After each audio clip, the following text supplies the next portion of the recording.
Hello दोस्तों, संघर्ष institute में आप सभी का स्वागत है। आज हम लोग डेली सुपर क्वेश्चन में और भी महत्वपूर्ण क्वेश्चनों को पढ़ने वाले हैं, जैसे शासक और मकबरे।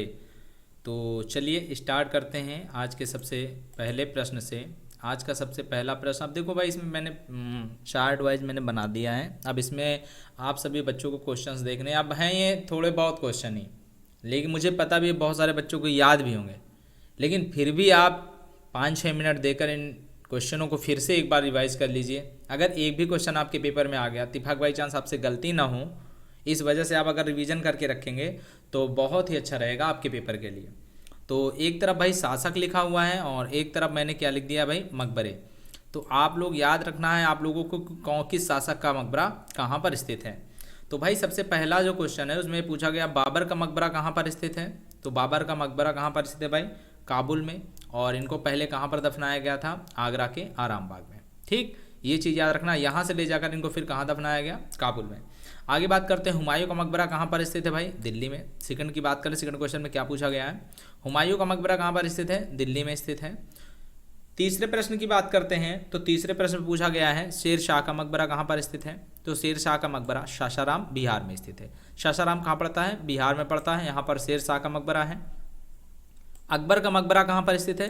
तो अकबर का जो मकबरा स्थित है वो सिकंदरा। अब ये सिकंदरा कहाँ पड़ता है, आगरा। सिकंदरा कहाँ पड़ता है, आगरा में पड़ता है। तो यहाँ पर अकबर का मकबरा है। ठीक, आगे बात करते हैं जहांगीर का मकबरा कहाँ पर स्थित है। तो जहांगीर का मकबरा लाहौर में स्थित है। इस चीज़ को याद रखिए। लाहौर वर्तमान में किस देश में स्थित है, तो याद रखिए पाकिस्तान में। पहले एक भारत का हिस्सा भी हुआ करता था। ठीक, आगे बात करते हैं शाहजहां का मकबरा कहाँ पर स्थित है। शाहजहां का मकबरा आगरा में स्थित है। इस चीज़ को आप ध्यान रखिएगा। औरंगजेब का मकबरा कहाँ पर स्थित है, तो याद रखिए दौलताबाद। अब दौलताबाद, औरंगाबाद आपको याद रखना है। औरंगाबाद कहाँ पड़ता है भाई, महाराष्ट्र में। तो याद रखिए औरंगजेब का मकबरा कहाँ पर स्थित है, दौलताबाद में।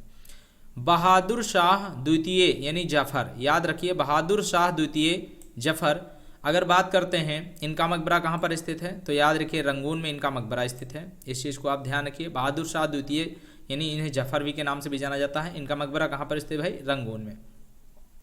आगे बात करते हैं कुतुबुद्दीन ऐबक, इनका मकबरा कहाँ पर स्थित है। तो कुतुबुद्दीन ऐबक का मकबरा जो स्थित है वो लाहौर में स्थित है। आगे बढ़ते हैं इल्तुतमिश का मकबरा कहाँ पर स्थित है। तो याद रखिए इल्तुतमिश का मकबरा दिल्ली में स्थित है। अब अगर बात करते हैं तो दिल्ली में कहाँ पर, कुतुब मीनार के पास। इस चीज़ को आप ध्यान रखिएगा। रजिया का मकबरा कहाँ पर स्थित है, तो याद रखिए दिल्ली में स्थित है। इस चीज़ को आप ध्यान रखिएगा। बलबन का मकबरा कहाँ पर स्थित है, तो याद रखिएगा दिल्ली में। इस चीज़ को आप ध्यान रखिएगा।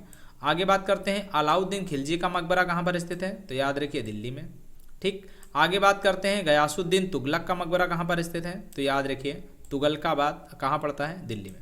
ठीक, आगे फिरोज शाह तुगलक, इनका मकबरा कहाँ पर स्थित है, तो याद रखिए दिल्ली में। और बहलोल लोदी का मकबरा कहाँ पर स्थित है, दिल्ली में स्थित है। इसको आप ध्यान रखिए। और सिकंदर लोदी का मकबरा कहाँ पर स्थित है, दिल्ली में स्थित है। तो आज के महत्वपूर्ण प्रश्न है जो शासक हैं और उनसे संबंधित जो मकबरे हैं कहाँ पर स्थित हैं, इस तरह के हम लोगों ने इन सभी प्रश्नों को पढ़ लिया है। तो इम्पॉर्टेंट है और ज़्यादातर बच्चों सभी को याद भी होगा, मुझे भी पता है, लेकिन फिर भी आप रिवीजन करे रखिए।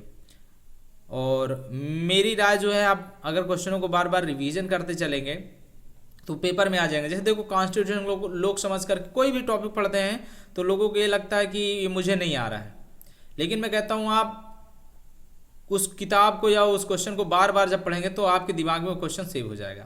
ना कि आपने आज पढ़ा और दिन भर 5 मिनट तक पढ़ते रह गए वही क्वेश्चन को देखते हुए, तो ऐसे में क्वेश्चन याद तो नहीं होते, लेकिन आप भूल जाते हो कुछ दिन बाद। लेकिन अगर आप वही क्वेश्चन को जल्दी से पढ़िए, थोड़े समय बाद फिर से आके उसको रिवीजन करिए और कुछ दिनों बाद फिर रिवीजन करिए, तो ऐसे क्वेश्चन आपको याद हो जाते हैं और पेपर में क्वेश्चन आ भी जाते हैं। जरूरी ये नहीं कि आप जो पढ़े हो वो क्वेश्चन याद होने चाहिए, अगर वो पेपर में आ गए तो वो सही होने चाहिए, इससे आपको बेनिफिट मिलने वाला है। तो आप सभी बच्चे डेली ऐसे क्लास में छोटे छोटे वीडियोज रहते हैं 5-5 मिनट के। अगर आप खाना खाते समय या उठते बैठते समय कभी भी समय मिले, आप 5-5 मिनट की वीडियो अगर देखें और उस वीडियो से अगर आपके पेपर में 1-2 क्वेश्चन भी आ जाता है तो बहुत बड़ी बात होती है 1-2 क्वेश्चन आना। ठीक, तो ऐसे ही डेली क्वेश्चन को पढ़ने के लिए हमारे चैनल को सब्सक्राइब करें, लाइक करें और अपने दोस्तों के साथ ज़्यादा से ज़्यादा शेयर करें। जय हिंद, जय भारत।